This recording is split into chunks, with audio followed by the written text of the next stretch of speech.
Hey everybody, how's it going? JT here on behalf of the Ethfinance Community on Reddit, and thanks again to the EVMavericks for hosting Happy Hour for this day, this 54th episode. Give us a thumbs and smash a bell if you haven't already, and we are joined today by Lucas from Pods.Media. Say hello to everybody. Oh, your microphone, I don't hear anything. Can you guys hear him? There he is, I can hear you. How are we doing, everyone? Lovely to be here. We are so glad you could join us. So Pods.Media, 0x Lucas on Twitter. And the tagline for your project, we'll get into this in a little bit, but is collect your favorite podcasts. And that is going to be the topic for today's episode 54. If you want to follow him on Twitter, there's two different things. There's at 0x_Lucas and then at Collect Pods on Twitter. So before we get to Pods.Media, let's get right into our show opener. The Weekly Doots live stream is all about showcasing the best of the best from the Ethfinance community on Reddit. This is a read-along reaction series, and if you want to follow along, head to dailydoots.com, designed and produced by our very own beloved Hani Abu. And while you're at it, you can go grab today's POAP, now available for checkout on Ethereum, Arbitrum, Optimism, and Base. Big thanks to Turkey Troll for capturing and curating each of these dudes every single day, and the A word for curating this beloved, hallowed weekly list. We've also now added podcast availability to Spotify and Pods.Media. Give us a few hours, we'll have this episode ready to mint on Optimism thanks to Pods.Media. Find us there at Pods.Media/EVMavericks. And as always, if you know someone who wants a piece of this sweet action, send them my way. I'm going to refresh dailydoots.com. And we'll get into our opening pieces here. So let's jump right in for this week. Number 54 for February 2nd, 2024. All right, so we've got a poll that is up on the Twitters if you want to check it out. So we've got, let's see, it's a poll from Turkey Troll on an updated subreddit policy on referral links. I'm going to open this up real quick so we can take a read through. Turkey took it upon himself to put this together. As many of you know, referral links for point issuing protocols are popping up all over the daily. So points are the new thing, right? So while technically it's against the subreddit's rules, we have resisted removing them since there are benefits to having them around. And the modern form of referrals are different to the types of referrals we saw back to 2017. In 2017, referrals were typically for exchanges where one gets a cut of the exchange fees when referred friend uses the link. Nowadays, both the referrer and the referee often receive bonus points for a referral link, and it goes on from there. And there is a poll, and the options on the poll are keep the status quo, all referral links are allowed, or no referral links in the daily. Referrals sit in a sticky post. Number 3, a complete ban on any referrals. And number 4, no drive-by referrals. Only comments with referrals after a decent explainer are allowed. So take a moment to vote on this poll. This is just you need to understand the mods. The mods are like, we're listening to the community, and what do you think is fair and equitable for all involved. So take a look at that poll. It's now stickied at Ethfinance on Reddit. Let's see, the Morning Trinity moving down the list. dailydoots.com, the Morning Trinity. User Tilligan chimes in, Ethereum. And user Frank the Tank chimes in at 2307.80 on that magic price. And Equal Jellyfish 1, that dang ratio at 0.53. All right, so there's your Morning Trinity. Moving down to the weekly haiku by J.S. Tears. It reads, the hacker running while the tables are turning. Ether is burning. How does he do it? J.S. Tears, how do you do the weekly haiku? It's amazing. Ship post of the week goes to C Monkey 82 OG. Every day, thousands of validators are forced to toil away in centralized server farms under the dangerous working conditions of using a supermajority execution layer client. For just 32 ETH, you can give a validator a home and keep their stakes safe from harm. Please give today. And there you got it from CMonkey82. He is a great OG of Ethfinance. Let's see. So that is it. We are going to switch back over to our friend Lucas here, and let's learn a little bit about Pods.Media. So before we do all that, I don't want to do the classic how did you first hear about Bitcoin thing. Just tell us a little bit about yourself in general. Where you kind of came from originally and how you arrived to this point today. Yeah, absolutely. So I was studying at the University of Colorado. Economics, had always been interested in finance and money. Was probably going to go down the traditional like finance rabbit hole, go get a job at Fidelity, all of that. But came across crypto on and off throughout like high school and college, and then finally in my junior year, towards like spring of junior year, I came across crypto like really deeply, and this is kind of like April, May of 2017. So like starting to get to that peak ICO bubble, like a lot of momentum around the crypto industry. And I really went down the rabbit hole and was kind of in this unique opportunity of like going into my senior year, final year of college, could kind of go on the finance route or maybe, risk it for the biscuit and go down this crypto thing, which I was totally obsessed with. So and, firmly believed in. And were you able to like make the most out of your student loan money to invest in this space?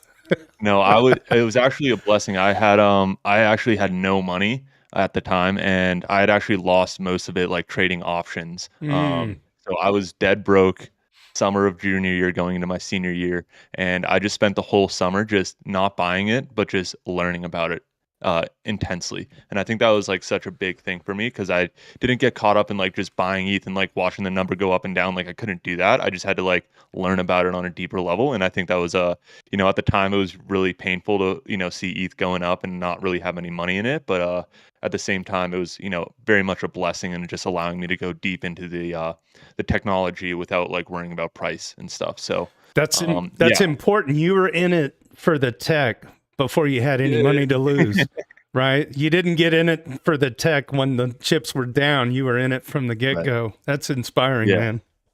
Was attracted by the speculation and number go up, but stayed for the technology for sure. That's beautiful. Yeah. Well, go ahead. Yeah, go. Go ahead. You continue. I'm going to hear it.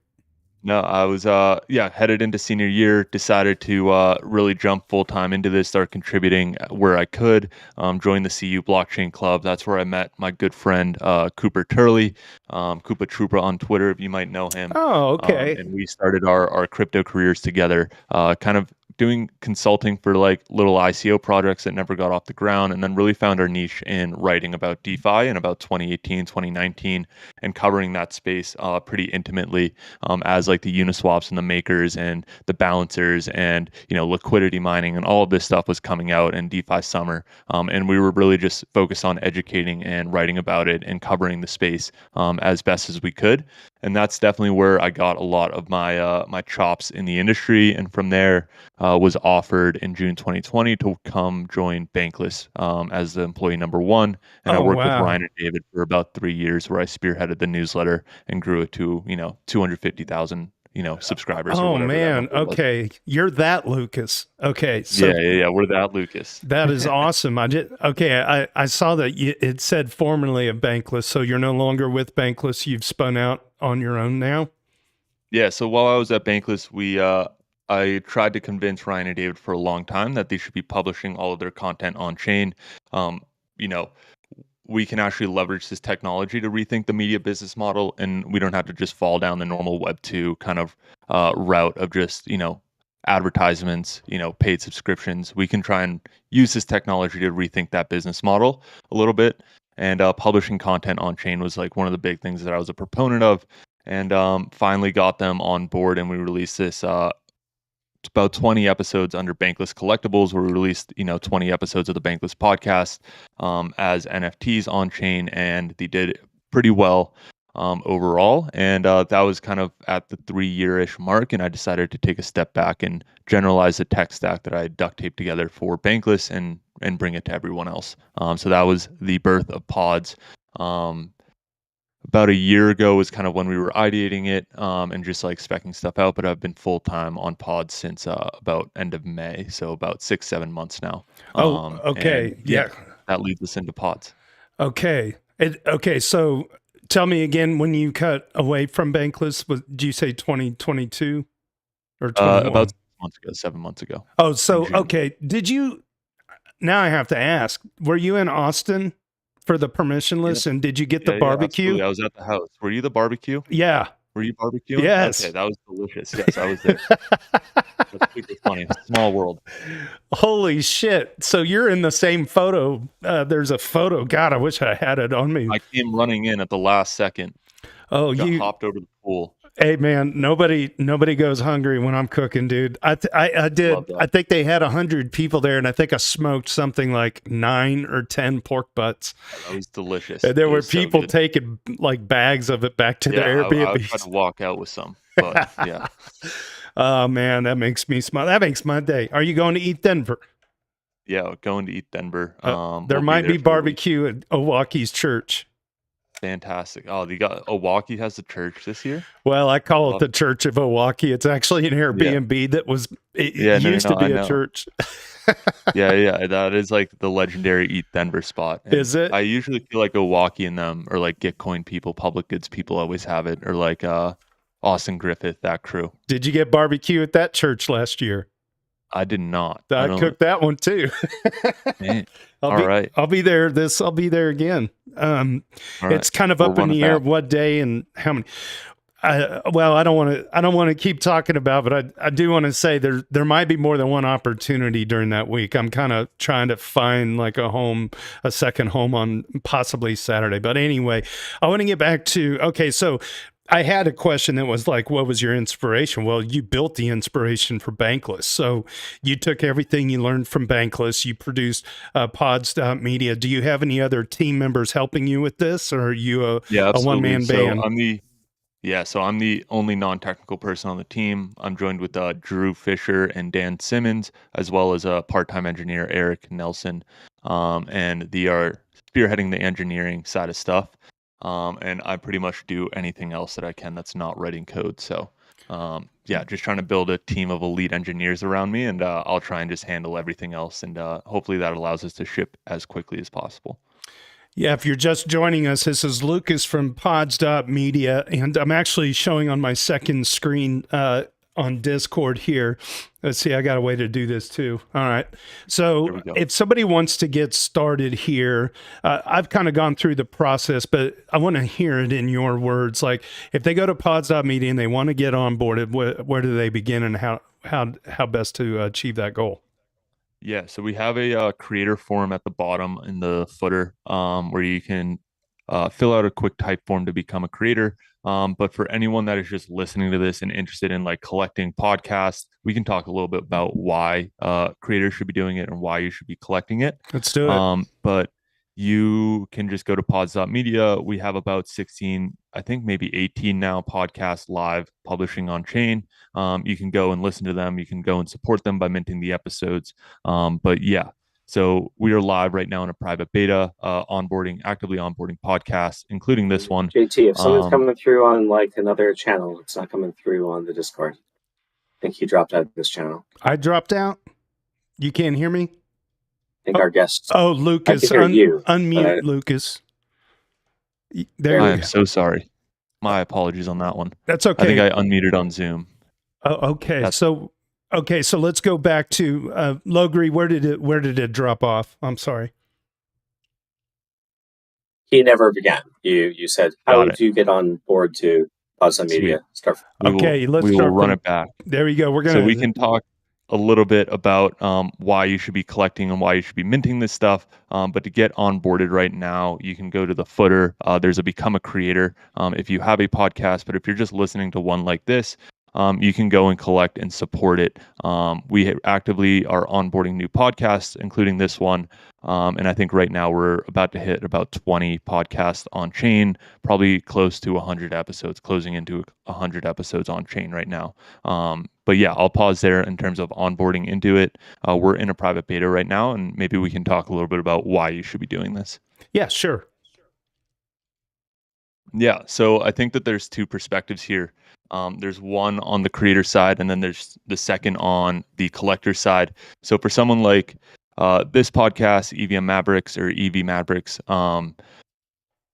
the reason you should be minting your episodes on chain is one, you get this new monetization model right out of the box via minting, right? So people can go and support your podcast. You can charge whatever you'd like for that episode, and anyone in your audience can go and do that. But the bigger piece here is like really the analytics side of things of when you release a podcast, you get a lot of macro level data. So, you get 10,000 downloads, half of them were from the US. But you don't get any insights on the individuals or the people that make up your audience. So the NFTs publishing on chain allows the audience member to express their affinity for, the content that you're creating as a creator. And you get to earn some money with it. So if you can imagine release 100 podcasts on chain, by the end of it, you're going to see that, someone has collected every single episode that you publish on chain. Someone's only collected 50% of them. Maybe there's been someone that's collected 2 of them, and you can really get a granular social graph of your biggest fans. So you can kind of see that leaderboard on Pods right now. You can identify, hey, like, that person was the top collector from this week. Maybe we'll give them a shout out. So you get a lot of insights on the individuals behind your biggest fans and can identify those people and can reward them as a creator in return for supporting you and minting the episode and maybe you earning a little bit of cash.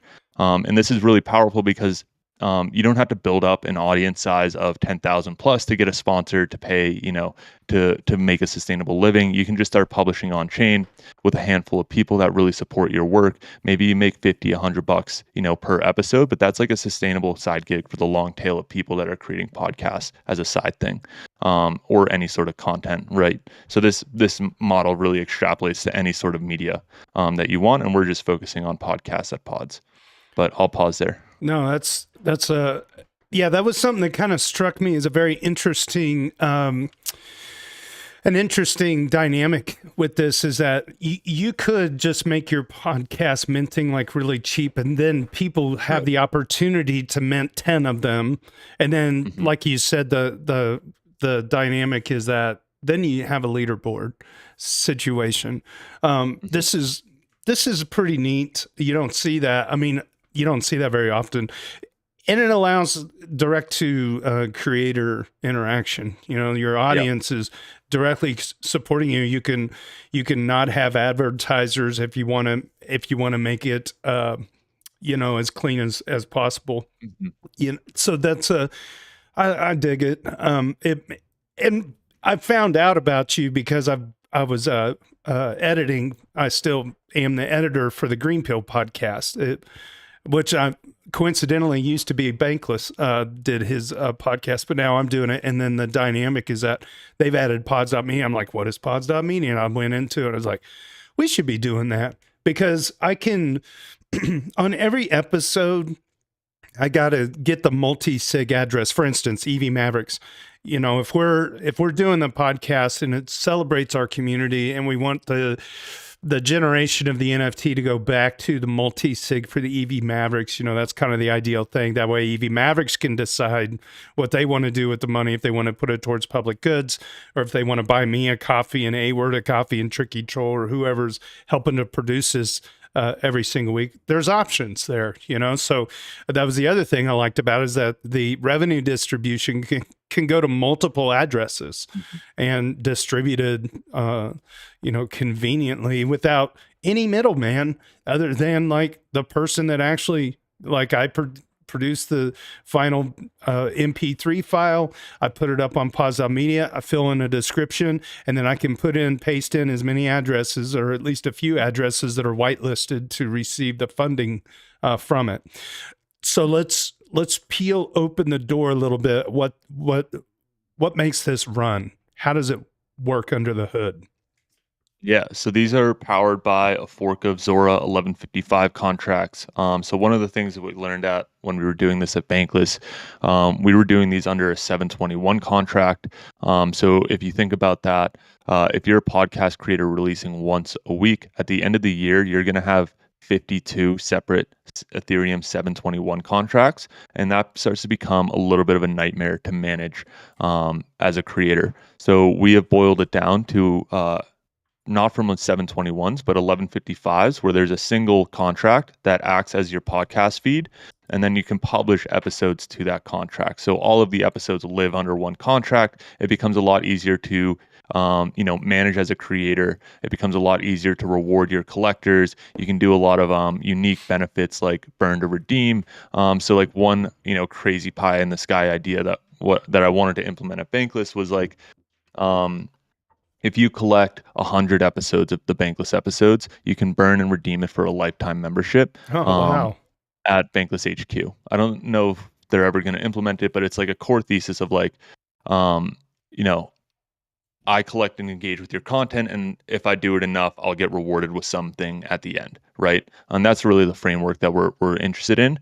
But the issue was like under the 721s, which we were using at Bankless, you would have to approve and burn 100 transactions, right? Because every episode is its own separate contract, so you'd have to approve the burn and then send the burn for every single episode that you wanted to do it. But with 1155s, you just have to do that once because like I mentioned, it is just one contract. So the 1155s are like a really powerful thing for us because it effectively acts as like an on-chain RSS feed for your podcast where all of your episodes live under one contract. There's a bunch of design space that comes with it. So these are all also on Optimism. So layer 2, we're planning on supporting most OP stack chains. This is also another learning from Bankless when collectors were paying 50% of the mint price in gas fees, sometimes more. Obviously just not sustainable for content when you're releasing once a week. People are going to pay hundreds of dollars in gas fees, if they wanted to collect 4 or 5 of those episodes. So we deployed this natively on Optimism, and then that's pretty much the core of it without getting into crazy details. All of the content is stored. So each NFT represents a podcast episode. It has the full audio file and a cover art, as well as some metadata tags. So like the guest and the host. And this is all stored on Arweave, which is like a permanent storage solution. That's kind of like the 3 pieces of it. 1155s on Optimism with content stored on Arweave. Okay, so you have about 20 or so podcast teams currently using the platform. Where do you see this in terms of numbers a year from now or 5 years from now? The beauty of this model with the minting model is that there's no reason not to do it. You can run this on top of advertisers, which is really powerful for the bigger organizations. But also, what's really exciting for me is that a lot of podcast creators, one, the demographic is very young, and especially the hosts, are all pretty technology forward and are all very interested in at least exploring this concept. Whereas if you look at other industries like music and art, there's a little bit of pretentiousness there of oh no, I don't want to do an NFT or I have a record label behind me or something like that. Whereas podcast creators are look, we're just looking for a new monetization model. We want a better way to engage with our fan base because that doesn't really exist. Right now it's the general theme is it's a one-way conversation of I'm just listening to you on the podcast and I have no way to kind of interact with it. And you really have to start using different products to interact with that. Whereas this is a new native monetization publishing model, right? That you can just publish the episode on chain, and then there's just a net new way to engage with the content that you create that has benefits on both sides. Yeah, I like it because it's kind of a one-stop shop that serves 2 purposes. It allows you to do the NFT and the mint and everything. It also allows you to store the data right there. You're not trying to connect another hosting site over to another site to generate the NFT. And like you said, being able to mint more than 1 episode per transaction, it does allow the content creators to develop a relationship for who their super fans are. And then I think it does allow a little bit of a little bit of game theory for being able to reward those people who have Right. rewarded you with some, Yeah. even a minor financial benefit.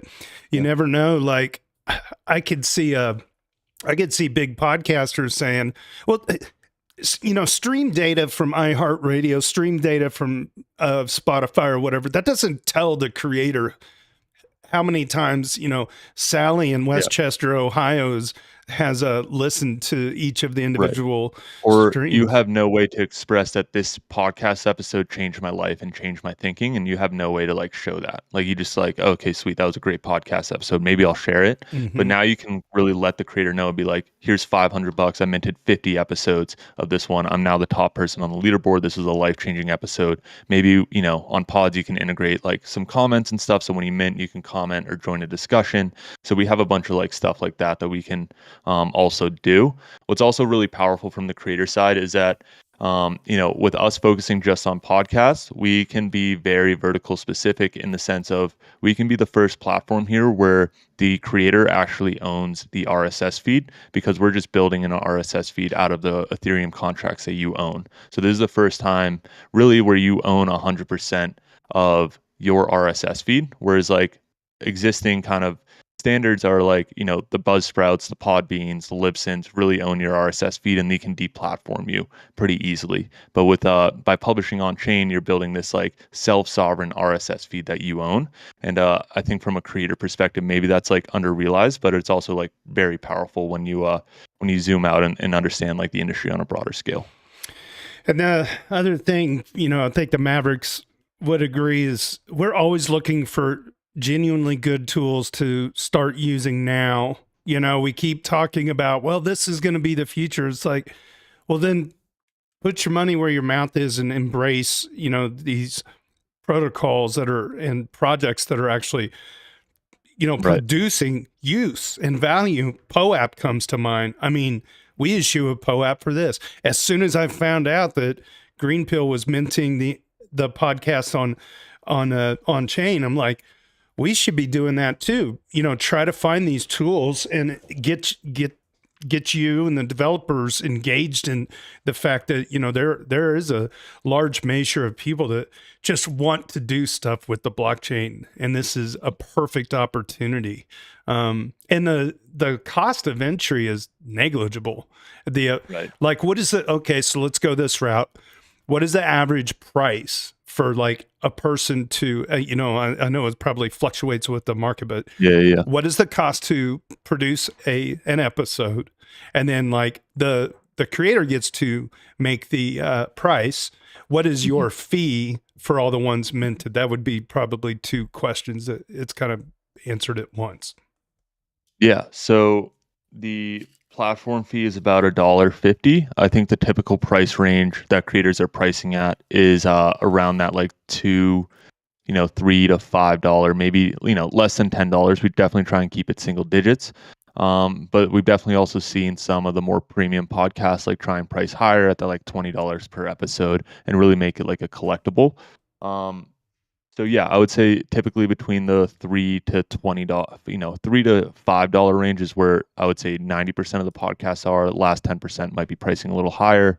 And then there's also a big avenue for just publishing for free, where anyone can just mint it for no creator fee. They're just paying the platform fee as a civil resistance thing, because we can't just have it completely open, which ends up being like $1.50. And then we actually end up sharing about 25% of that fee with the creator if they're releasing for free. So, maybe a parallel to think about is like, okay, if all of the podcasts on Pods are like free, it's similar to like iTunes charging 99 cents, right? Everyone's just paying that $1.50 to mint, and the creator's earning, 25, 30, 40% of that fee. So it creates a pretty standardized approach, but also we want to leave the ability for any creator to charge whatever they want. So we're not like we're taking it away. We're just kind of defaulting to this, publish for free, identify your biggest fans, and you'll earn a little bit of money on top of it. So we are charging, I don't know if you can see my monitor, but we're charging, this is a meme number for us, 0.000324 ETH. So 324 is a meme in the subreddit going back to one of the previous bull runs. We had this user named Easy Peasy that was claiming that ETH was going to drop below $324, which we thought was a joke because we hit like whatever 1400 as a high. So we used that number. But I'm demonstrating like purchasing one of these. Right. The gas is cheap, and then I have a. Let's see, I've got this. Just for actual price, that's 74 cents at today's ETH price. 74 cents. So you can see on the Lattice one here, it's got the contract data. On the Lattice, no, not a sponsor, you could actually take this contract address because, am I hearing you correct? This is the contract address for all of the podcasts for EVMavericks. So on the Lattice, you could, further be robust with your security and give that a custom label that says, EVMavericks podcast or whatever. So when you go to approve it, you know what you're signing, which is kind of fun for what it's worth. All right. So then it'll show you that you collected the episode. Was that approval for the entire collection? So if I have 50, like I didn't see something in that form right there. I saw something that said like data, which it's a payload, but is when you're issuing an approval, is it for one of the NFTs? Because there's been plenty of issues where like a phishing link will get someone to approve a collection of NFTs and the attacker sweeps them all. And approvals, on an individual 721 basis try to prevent that.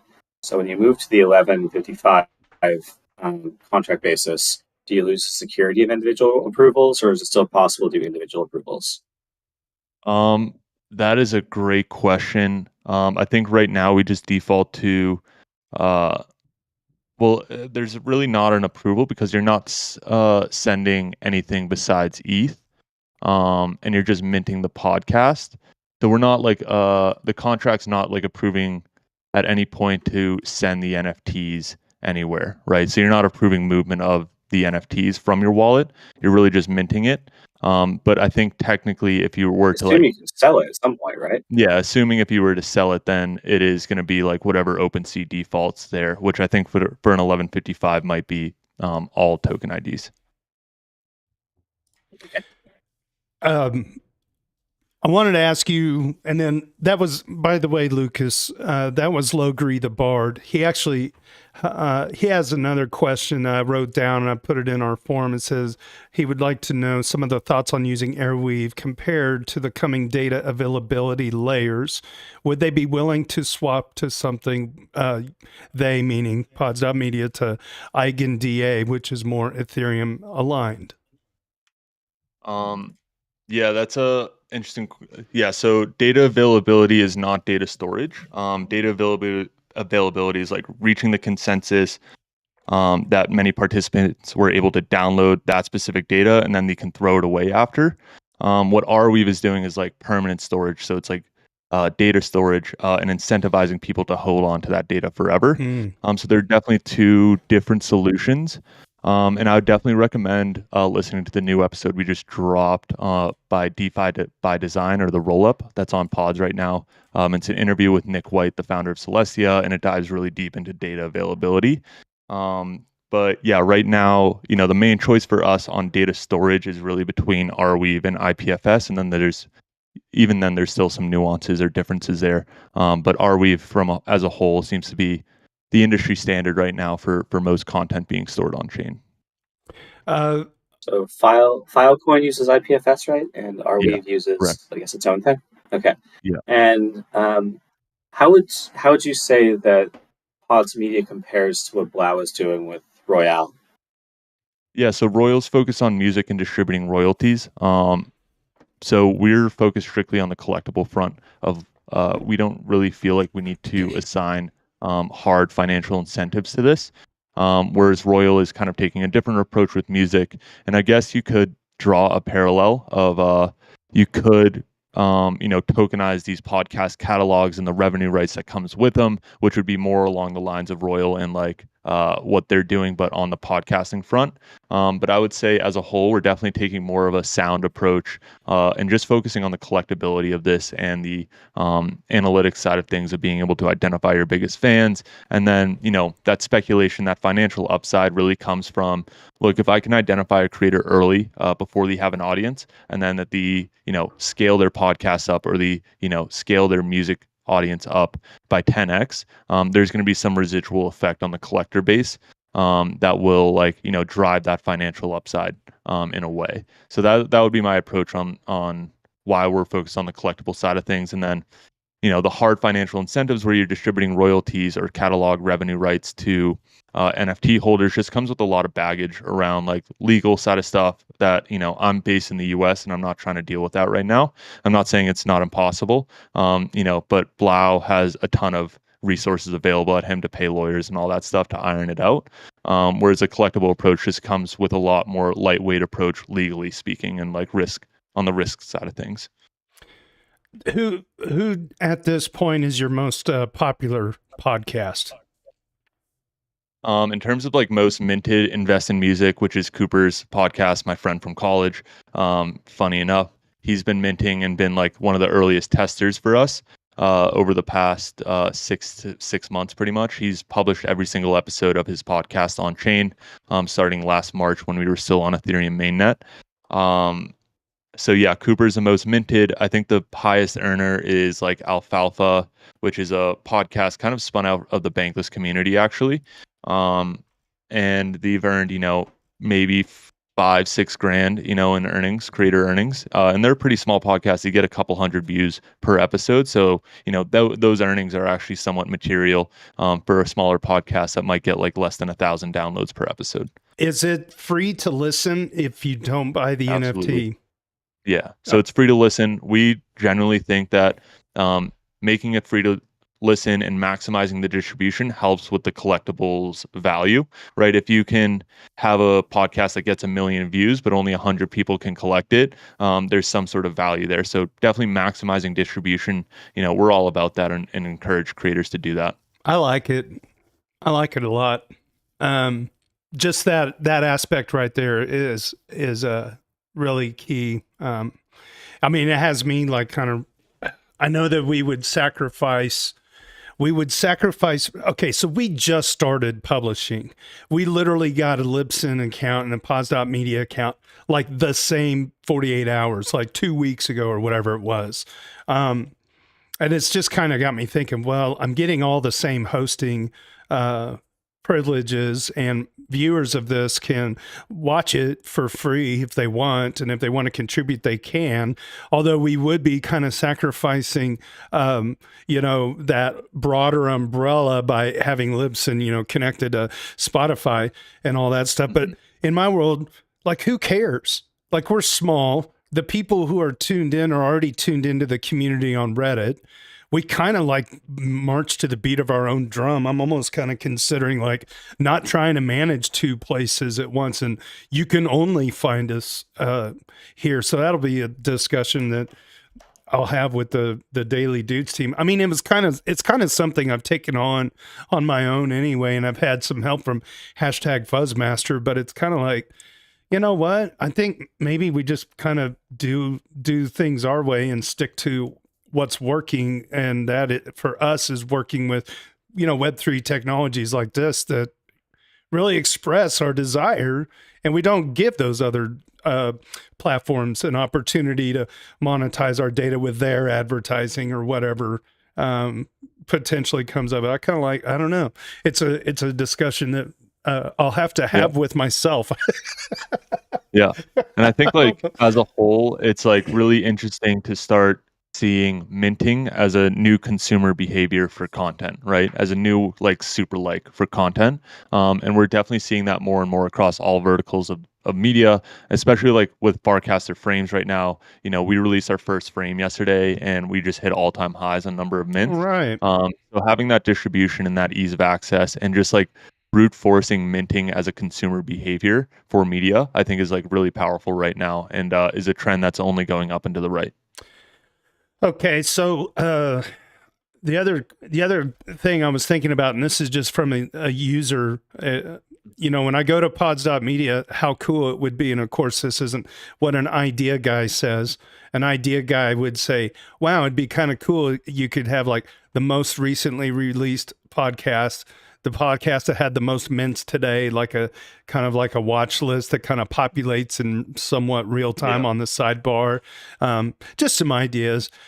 That's, of course, you guys have probably already discussed some of those things anyway. It's hard to build things, Yeah. Yeah, it's definitely I wish I could show you guys the product log of all the things that we need to build, but a better homepage discovery service is becoming a top priority. We have some designs ready to go. It's really just there's engineering resources are hard to come by and are scarce, and prioritization is a thing. So I would definitely expect the homepage to see an improvement in the next month or two, but we're working on it. I know you said you've got maybe just a couple of minutes left. Is there anybody on Discord that wants to unmute their mic and ask Lucas any questions? He's only got a couple of minutes, he mentioned, before he has to run off to the next big adventure. Okay. Well, so I think, so where do you go from here? What if Pods.Media could snap this RSS thing into those other platforms? And that's what I'm saying. Yeah. So that's exactly everyone's picking up on it. Everyone sees the vision here. So the kind of end goal for us right now is, can we become the only platform in the world that allows you to publish your podcast on chain and online? So it syndicates to the Spotify, Apple, every major podcast player, and you don't have to use Libsyn or Podbean or Buzzsprout or anything like that. You can just come to Pods.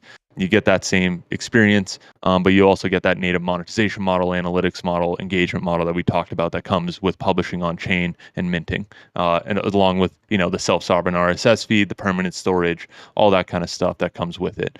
So we think we can just provide a significantly better experience for podcasters as a whole with zero to no trade-offs for them. That's fantastic. So that's kind of where we're going. Fantastic. Well, really appreciate that. That was illuminating. I'm so glad that you were able to carve out some time and join us today. I know you got to run in a couple of minutes, but if you don't have to run right away, we're going to go into what we call the Weekly Doots now. This is where I read Reddit, so you don't have to. And if you think of anything you want to chime in on or respond, we'd love to have you stick around. You can drop off anytime you need. Sweet. Yeah, I can stay on for 5 more, and then we can run it. All right, very good. Head on over to dailydoots.com, and we're going to start right out of the gate with Super Fizz. Super Fizz updates us on client diversity moves and the Ethfinanciers who are helping us to track the situation. And Alexis Keff chimes in with a positive reply after putting pressure on consensus. Super Fizz writes, You should know that the tide toward client diversity is changing dramatically. I'd like to thank the folks who have supported this work and those who have provided great updates here. And I'd 100% encourage you to continue engaging in that community service role. On January 22nd, 2024, Brian Armstrong from Coinbase responded to our very own DC investor to say that he was taking a look at client diversity within Coinbase's staking operation, and they'll report back in February.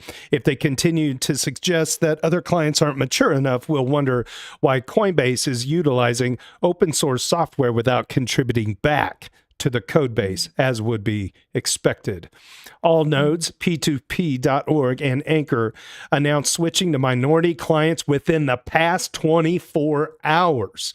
This switch is a great illustration of how efficiently large operations can shift clients if they choose to. The value of these victories and the contributions by the respective contributors cannot be overstated. Thank you to those teams. After initially tone-deaf defense, Stakefish seems to be changing its tune. I'm going to keep moving on. Lido operators represent the largest group of validator operators, and our data suggests that they are still highly reliant on Geth. User Yorick Down has been a great advocate for decentralization from within Lido as a node operator for reducing the supermajority client, but the push hasn't been very successful yet. I'm optimistic that at some point they'll act in their own best interest. Hani Abu, our very own Hani Abu, clientdiversity.org as our best view into client diversity. And the execution client data is currently sourced by word of mouth. While I look forward to more and better data, I deeply appreciate the value and its source. And this is clientdiversity.org's website, designed and produced by our very own Hani Abu, freaking genius guy. I'd like to send good vibes to everyone who is working on this front. Groups like ETHStaker, led by Nixo, Jasper the Friendly Ghost, who is pouring his passion into this, and I'm sure as hell hoping he's thriving in med school.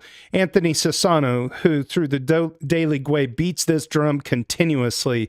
Also, user interweaver for reaching out to providers and educating about the risks of a majority client fault. And perhaps the biggest thanks to our very own Hani Abu through Ether Alpha, who tirelessly develops data that enables all of us to see the threats ahead of us. Without his efforts, we'd be flying blind toward a black hole. And this is another website that Hani has produced, Ether Alpha. None of this mentions the deep and detailed academic work and research going into client diversity. Thanks to user Harag for providing insight into the academic and EIP efforts. For my part, I'm going to go back to Homestakers as the best future for the network. Harag's got a post there as well. Giving lots of control of the network to third parties with little or nothing at stake is dangerous and undermines the goal of a decentralized network. If you have any way to stake from home as a solo staker, rocket pool operator, DVT operator, or whatever, I really encourage you to do that. I started a very, brackets, very basic document to help us track these events. Please feel free to hop in and develop it as you see fit. User Alex Keff replies, more good news on the client diversity front. About 4 days ago, both 0x Boba and myself, following the news that Consensus have begun offering their users the ability to stake through their own validators, were wondering if anyone knew which execution and Consensus clients Consensus MetaMask staking are using. So I contacted Consensus, who directed me to MetaMask support. I asked the following, and then the question comes out, what are the combinations? And they answered just by pointing me to some vague articles on their support page. I pressed on asking for details, and they just answered, quote, as a company, Consensus is deeply committed to client diversity. We are developing an execution layer client, Besu, and a consensus layer client, Teku. Consensus staking infrastructure uses an algorithm to distribute validators across multiple execution and consensus layer clients. On the consensus layer, we run 2 clients for validator duties, Teku and Lighthouse. Our algorithm allocates new validators to Teku or Lighthouse to maintain a 50-50 split between Teku and Lighthouse across the entire platform. On the execution layer, we are currently running the majority of Geth. Our top priority is to increase Besu's footprint. We aim to reach 50% of Besu in the coming weeks, before the end of February. Bravo. After the merge, Consensus Staking evaluated the use of Besu and provided feedback and support to improve performances in order to optimize rewards for end users. The Besu team worked tirelessly, releasing new features such as a fully flat state DB and other improvements that bring Besu much closer to Geth performances. We started Besu rollout across our platform and will iteratively increase Besu's footprint to reach 50% of all validators as we operate before the end of February 2024. The progressive rollout aims to ensure no or limited performance degradation for our users. Beyond client diversity, consensus staking validators are distributed across 2 clouds, Azure and AWS, and 6 regions, 2 in the US, 2 in Europe, and 2 in Asia. Smiley face emoji. That was a great post by Superfizz. Thank you to the A word for putting that one at the top. Go ahead if anybody wants to chime in. No, I think that was a great post. I think overall client diversity, I'm assuming will solve itself in the future. I think like already in the past few weeks, we've seen that trend improve. So I think as long as that trend continues to improve, the Ethereum community, recognizes that this is an issue. And as long as that trend keeps going in the right direction and people keep pressing on it, I feel pretty confident that we'll resolve this issue just as we've done, millions of other times before as an Ethereum community. So not overly worried about it right now. I think it is a problem right now, but I think the right people are making the right noise, and people are working hard to solve it. And yeah, we'll just monitor the data. If we start going worse and worse on the client diversity front, maybe I'll be worried. But I think right now I feel pretty optimistic about it. Yeah, it's good. It's always good to see a push in the right direction. And speaking of important things going in the right direction, I forgot to go over our rich list on the Daily Doots. By the way, Lucas, I ought to take you behind the curtain sometime and show you how we come up with these numbers. I think you'll find it kind of novel and a bit strange, but it works for us. Coming in at number 10, K-Broad at 60, Scientist sits at 65, Hani Abu at 66, Set One Less at 73, 696 ETH at 76, Tricky Troll at 80, Crypto Wild Currency at 91, Benito 2030 rocketing up to 98, Logri the Bard at 104, and Superfizz at the top of that leaderboard at 161.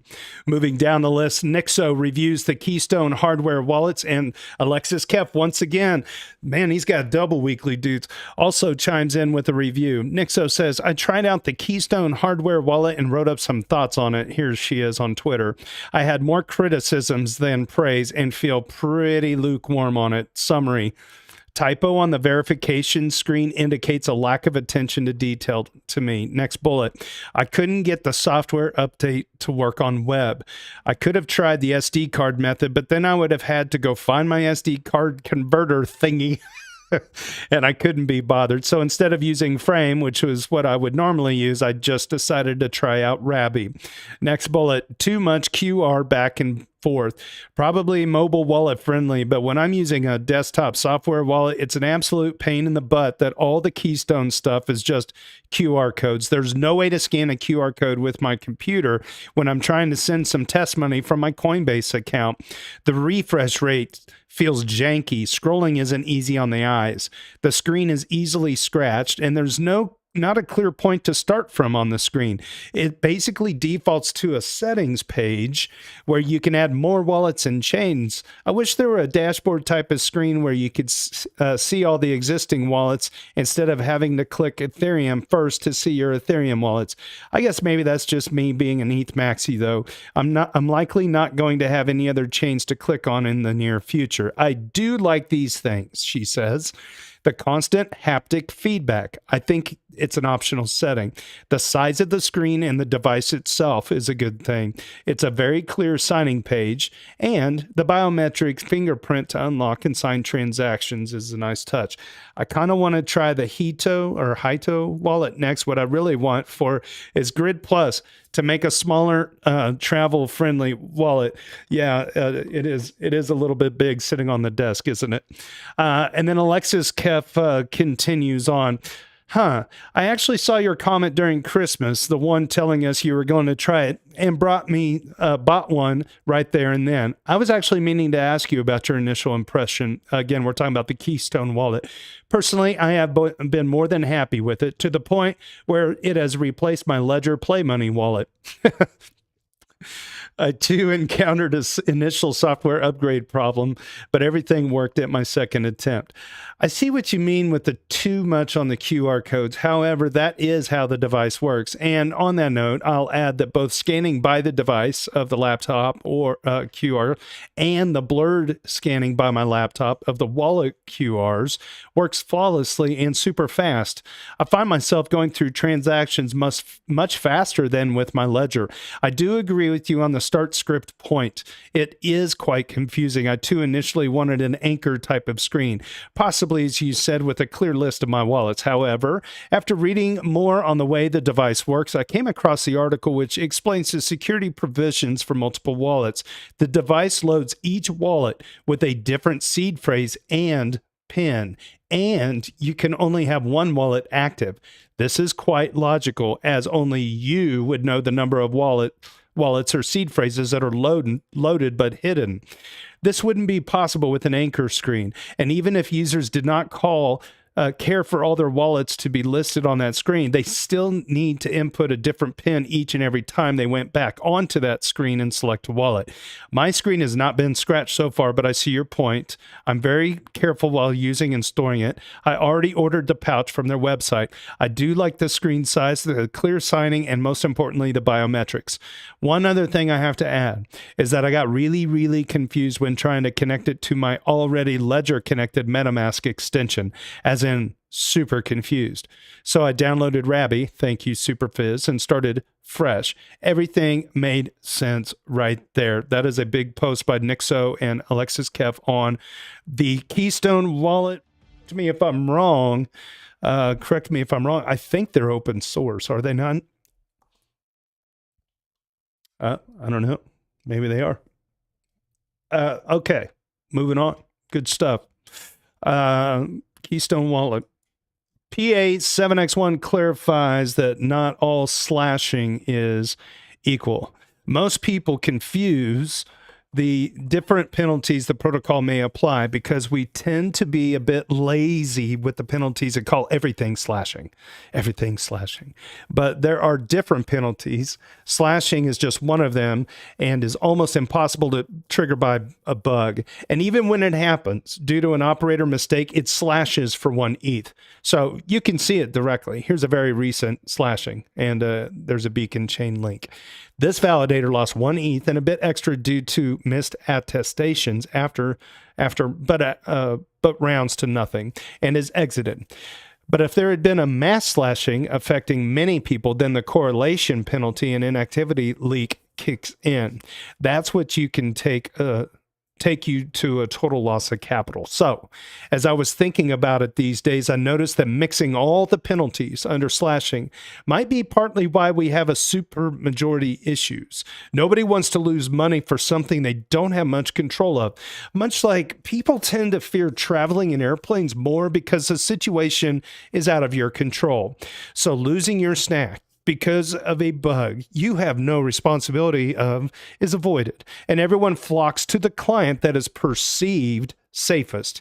But this is the wrong mental model of the network penalties. The network is not going to punish you for uncorrelated issues because it's designed to work under imperfect conditions. So this doesn't really bother the network. If you have a bug with a very minor client, you may be offline and missing attestations a few hours, maybe a day. That's nothing. Penalties for that are very small.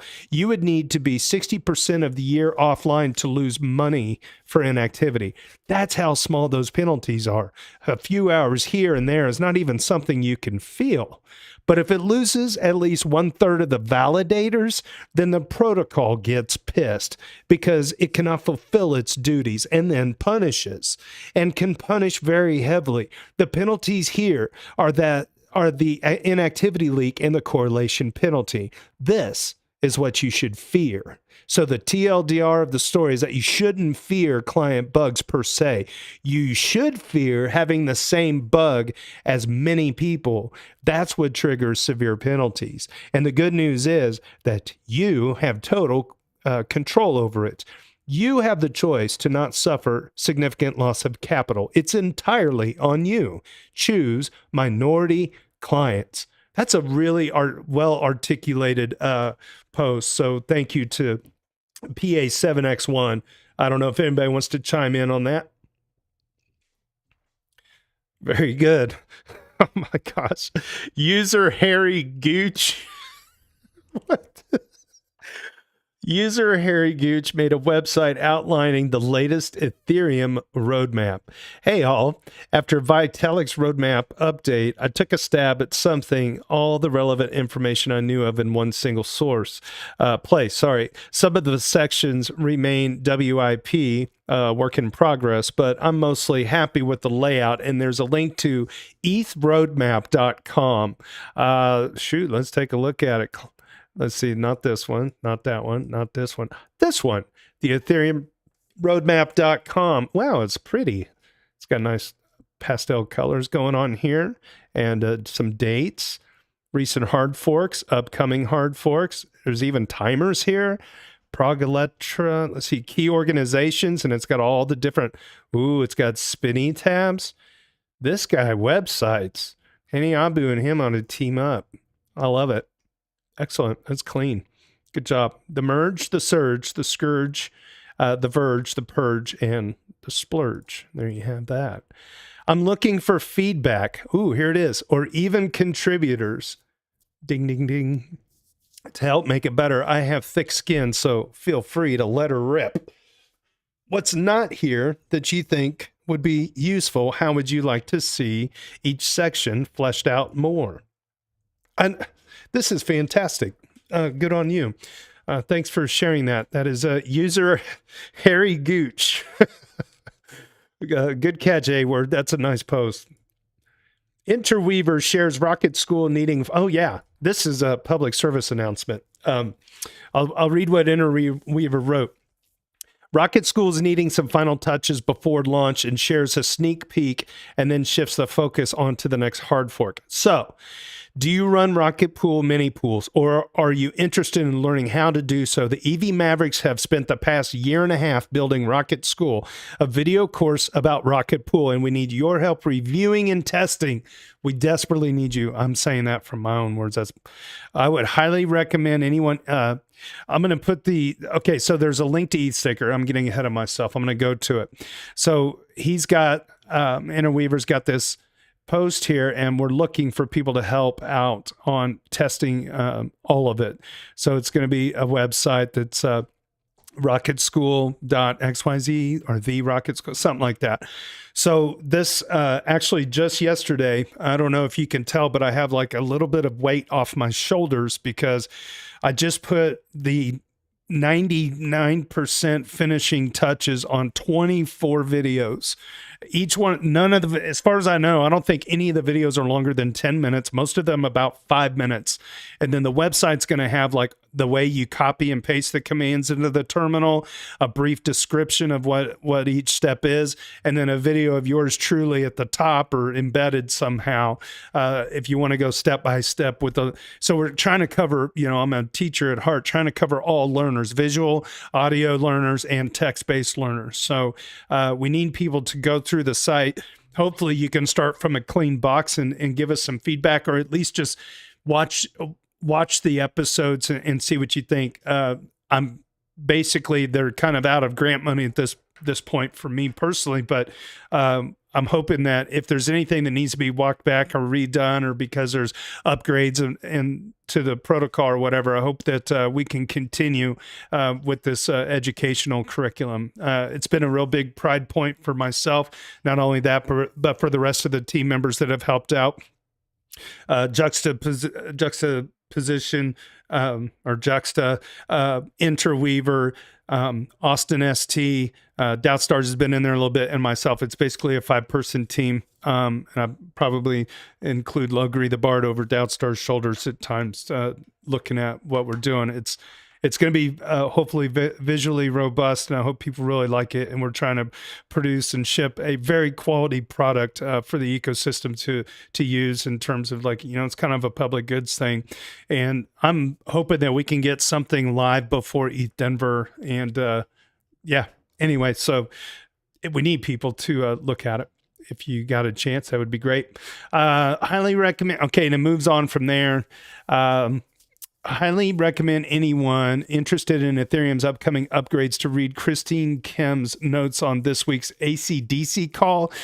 They contain a fantastic review of some of the EIPs under consideration for the Prog-Electra small feature hard fork currently being targeted from end of 2024 prior to the Verkle fork coming out after it. Only a few relatively small but important EIPs have tentatively scheduled for inclusion.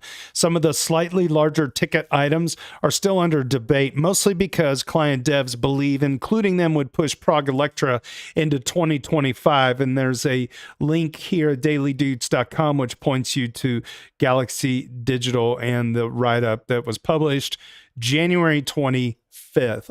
All right. All core developers call AC/DC. And now I just hear the band in my head. Very good. Logri the Bard.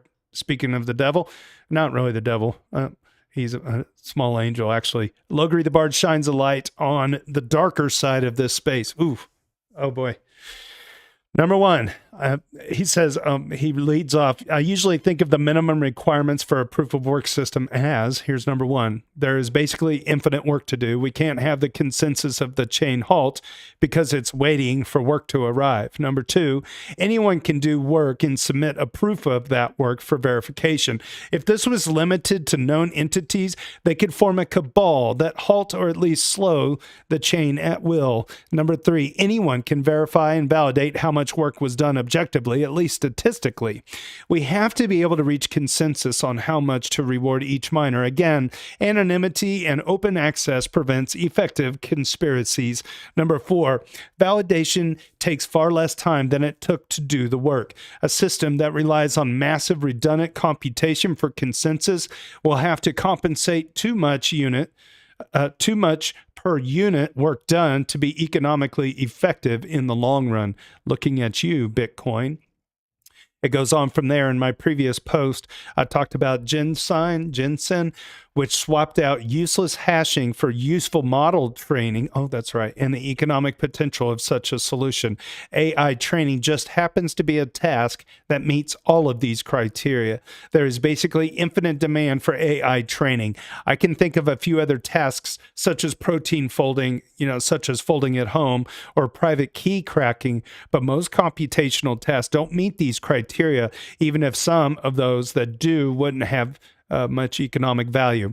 As such, while Ginseng seems to have a neat idea, it didn't seem to be a paradigm shift so much as a cool footnote in history. However, what happens if we relax requirement 3 a bit and allow for subjective consensus?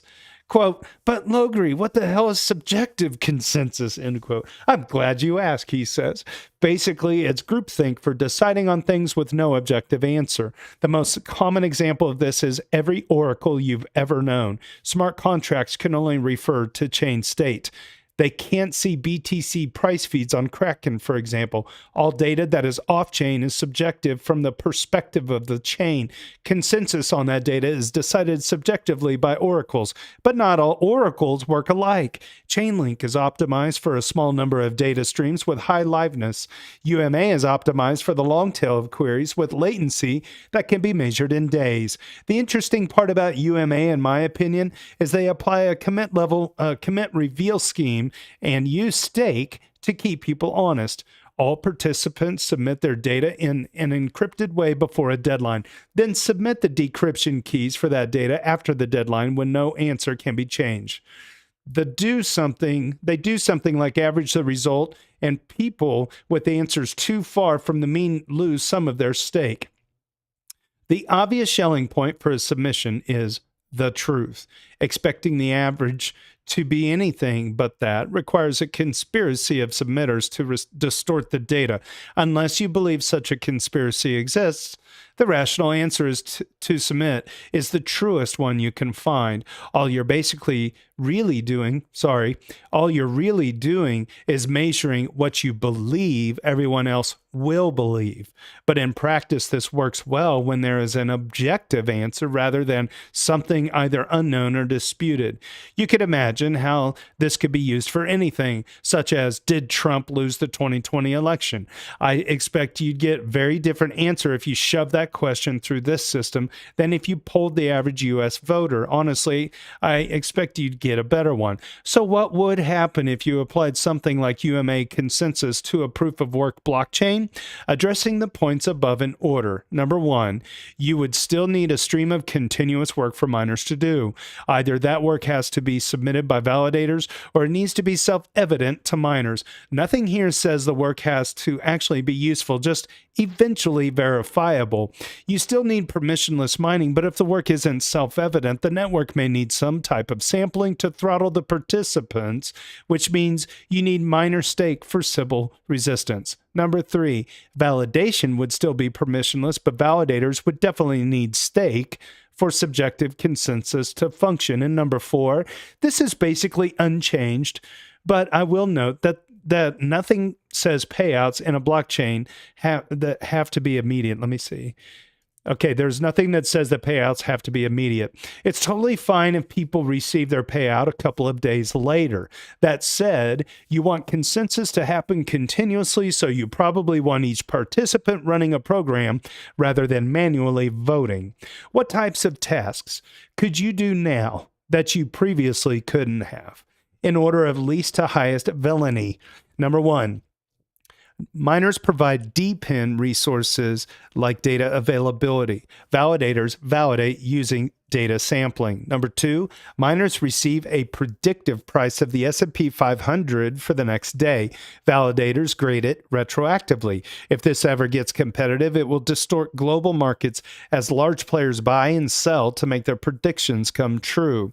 If you're willing to have the validators create synthetic work to fill in any gaps as well, number three, break Web 2 Sybil resistance, full multimodal media, solve CAPTCHAs for bots so they can break into accounts easier, create fake videos and images for KYC for identity thieves, create explicit photos of Taylor Swift and distribute them on a data availability layer, create fake news for Russia to destroy democracies, entirely peer-to-peer and anonymously, destroy society as we know it.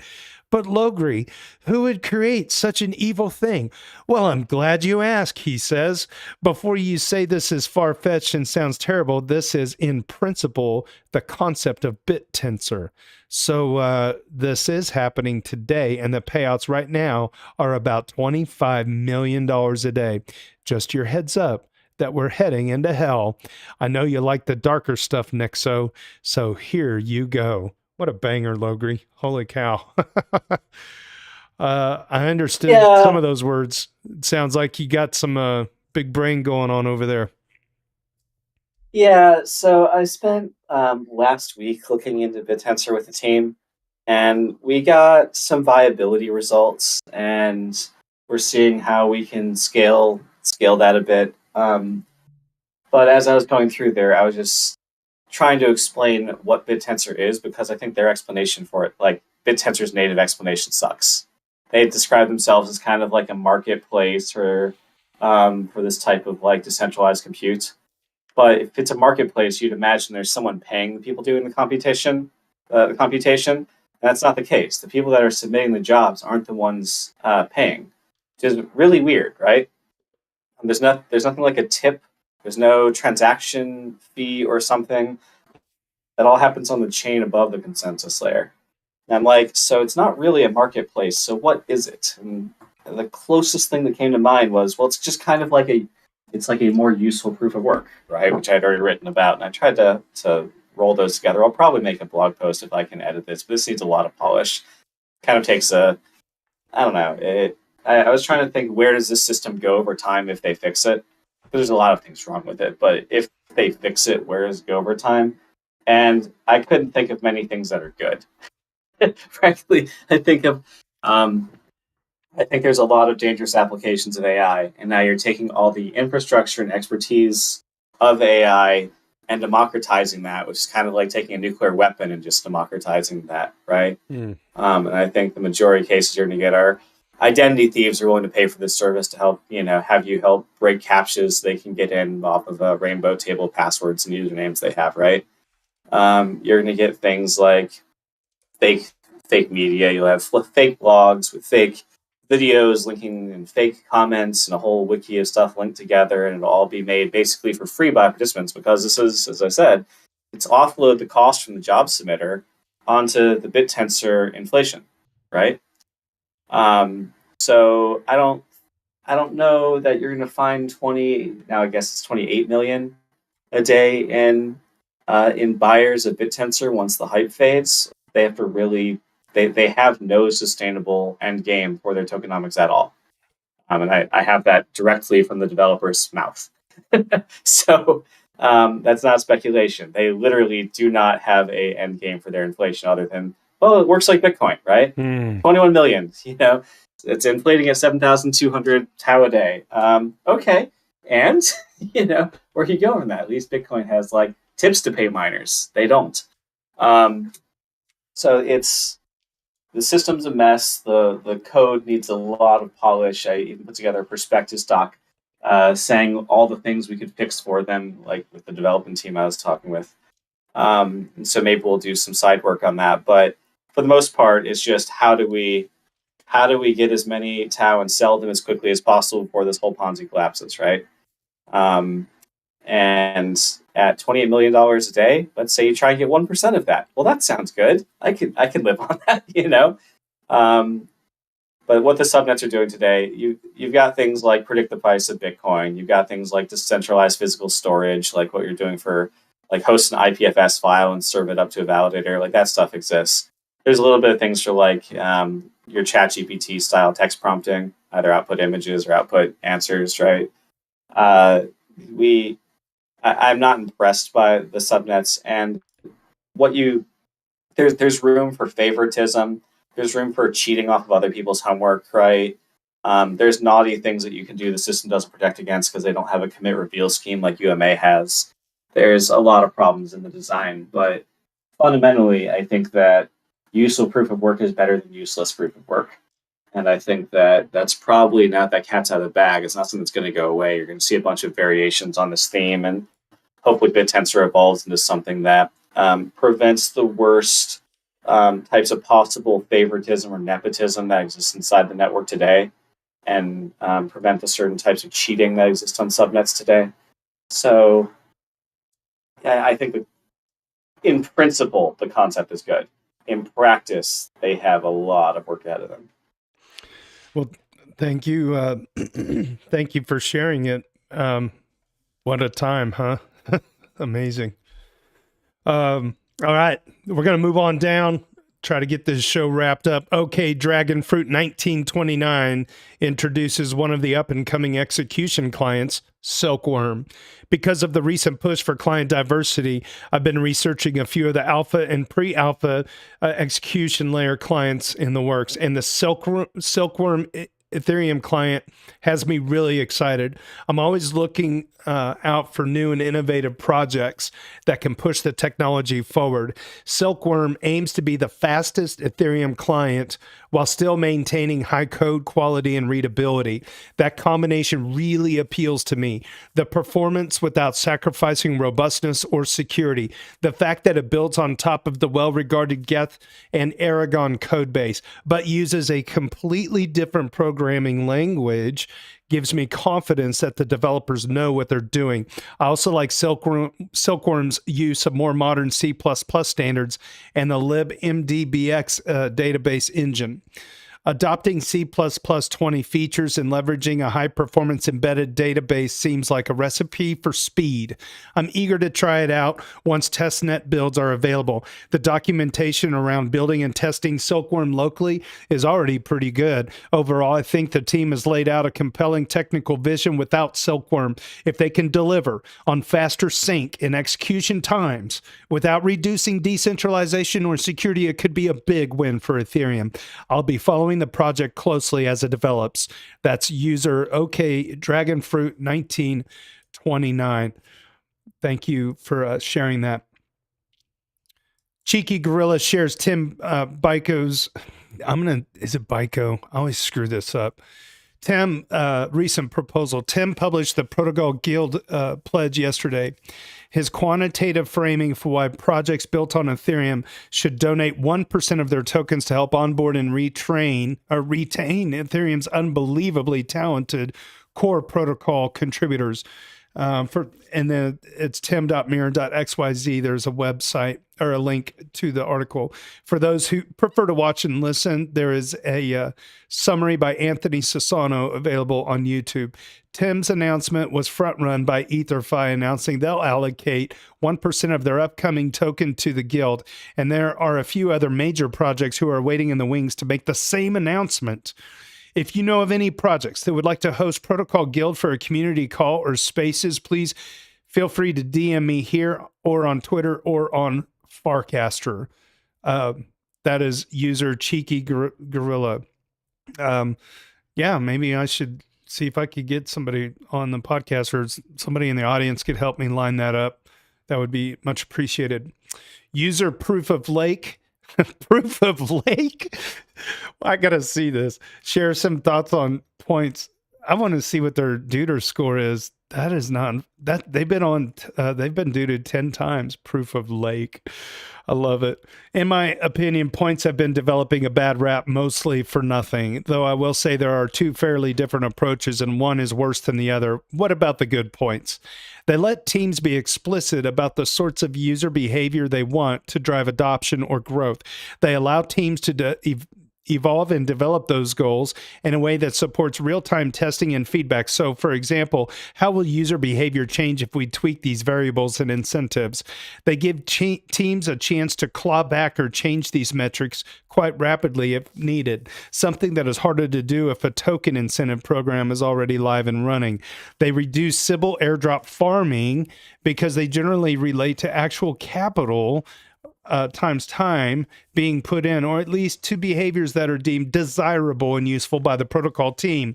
They give users who are keen to pursue a token allocation some transparency prior to a token generation, meaning you can see where you sit overall relative to other users, and you know what behaviors will be rewarded and whether your time and effort is being well directed. For all these reasons, points seem to me to be on balance a logical development, and that has mostly been positive. However, what I will say is that it begins to cross the line once too much gamification is brought in. By this, I mean instances in which teams make their points program too complex, too casino-like, and too demanding. Countless fancy ranks and tiers, NFTs and badges, quests, pointless or tangential tasks like daily check-ins, super aggressive referral programs, etc. These are the ones that, to me, feel exploitative and annoying. I'd sadly put EtherFi in this category, even though I think the team is legit and the core product makes sense. Orbiter has trended this way too. Eigenlayer's points, on the other hand, look simple, justifiable, and useful. So, next time you're thinking about points, start by asking, what's the point? Sometimes there is one. But to any devs out there, don't make it a carnival game, please. And that is user Proof of lake. Thank you so much for that post.